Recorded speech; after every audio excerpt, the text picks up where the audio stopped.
Assalamualaikum warahmatullahi wabarakatuh.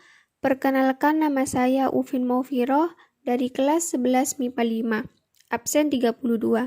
Di sini saya akan menjelaskan tentang sistem transportasi pada tumbuhan. Pertama-tama yaitu definisi dari transportasi yang terjadi pada tumbuhan, yaitu suatu fase mengambil dan mengedarkan sari-sari makanan ke semua penjuru bagian tumbuhan.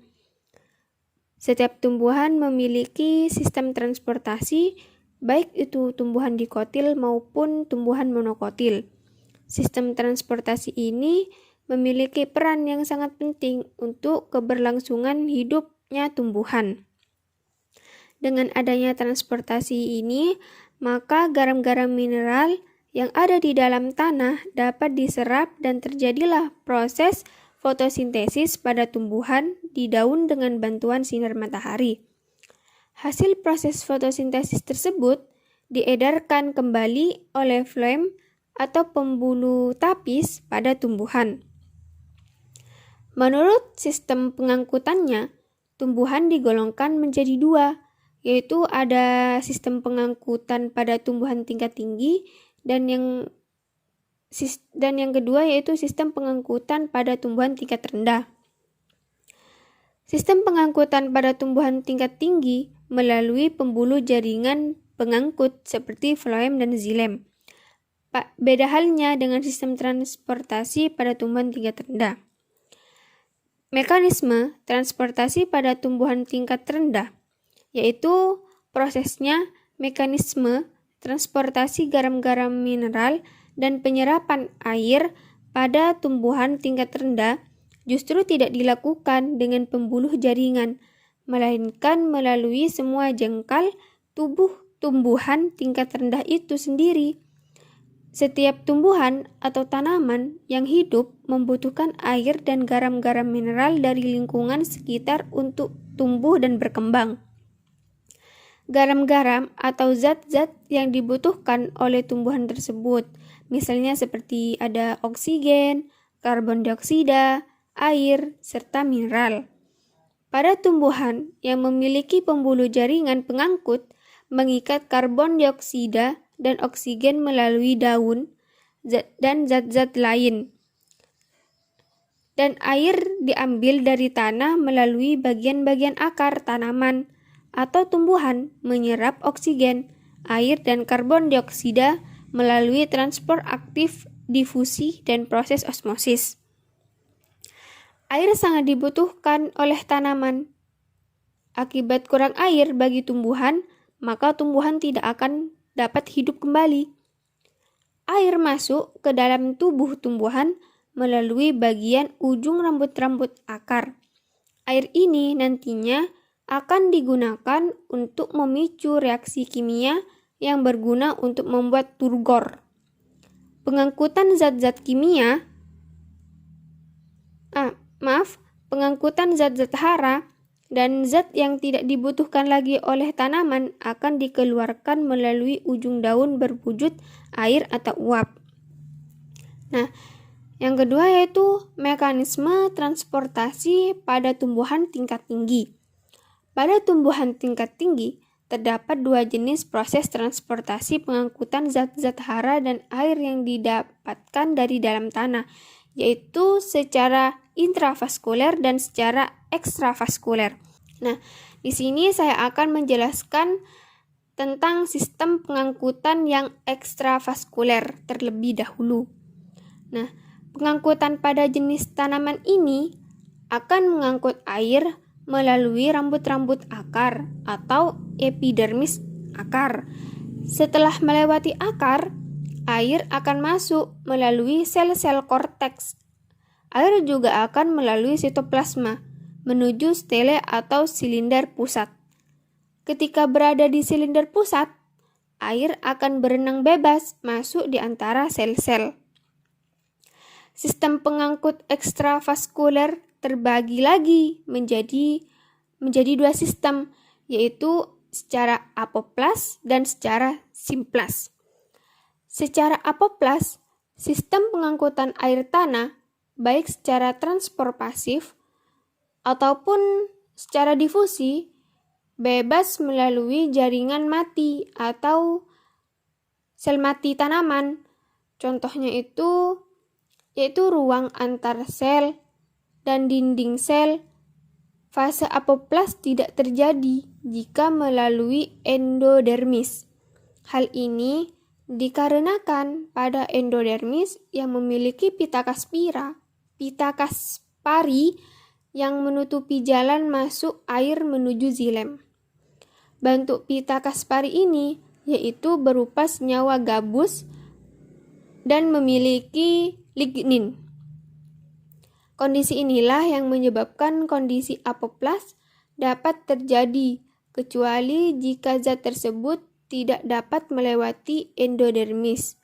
Air dapat melewati endodermis hanya ketika terjadi transportasi secara simplas.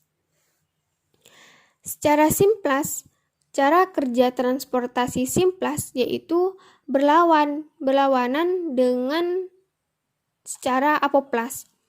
Sistem transportasi simplas ini pada tumbuhan yaitu pengangkutan zat terlarut dan air dari dalam tanah melalui jaringan hidup atau sel hidup tumbuhan.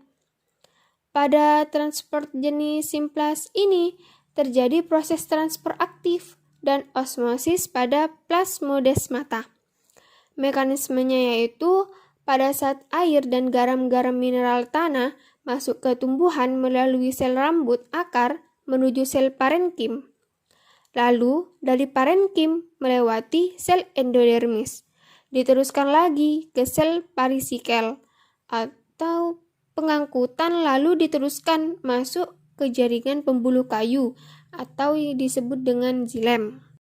Yang kedua yaitu sistem pengangkutannya melalui intravaskular. Sistem transportasi intravaskular ini yaitu mengangkut air dan zat hara dimulai dari pembuluh kayu atau xilem yang terdapat di akar, diangkut menuju pada bagian tumbuhan yang ada bagian atas tanaman. Urutannya yaitu zat hara dan air diangkut melalui xilem yang ada di akar, lalu dari xilem akar menuju xilem batang.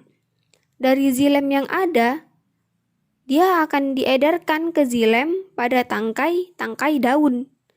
Nah, dari tangkai daun inilah air dan zat hara yang ada di xilem tangkai daun diangkut lagi sampai menuju xilem yang ada pada tulang daun.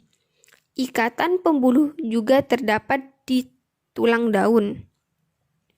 Beberapa ahli biologi mengajukan teori tentang sistem transportasi pada tumbuhan.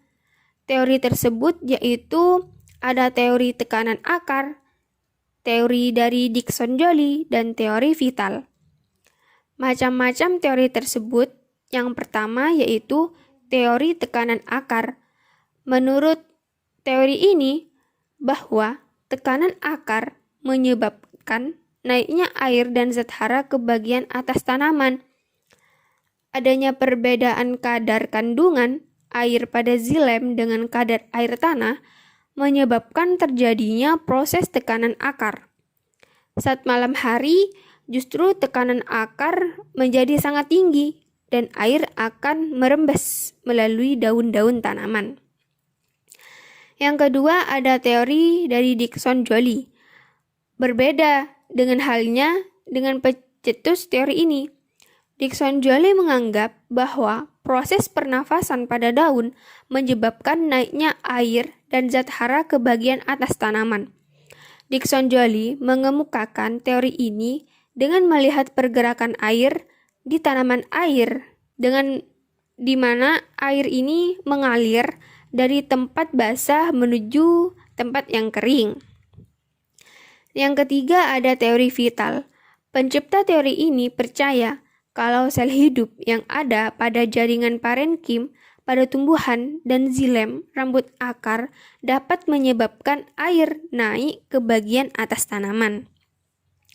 Secara garis besar, pengangkutan zat hara dan air melalui 3 proses, yaitu yang pertama yaitu proses osmosis, yaitu pengangkutan air melewati lapisan semi-permeable dari hipotonik atau tempat air konsentrasi rendah menuju hipertonik, tempat air yang berkonsentrasi tinggi.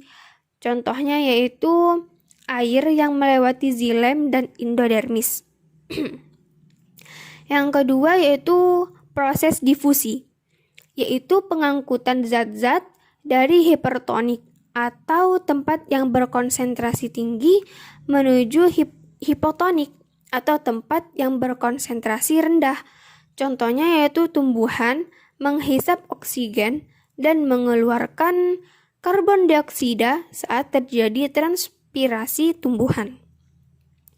Yang terakhir yaitu ada proses transport aktif, yaitu pengangkatan zat hara atau air menggunakan energi ATP melewati lapisan impermeable. Contohnya yaitu proses pengangkutan glukosa menembus lapisan membran. Sekian dari saya, kurang lebihnya mohon maaf. Wassalamualaikum warahmatullahi wabarakatuh.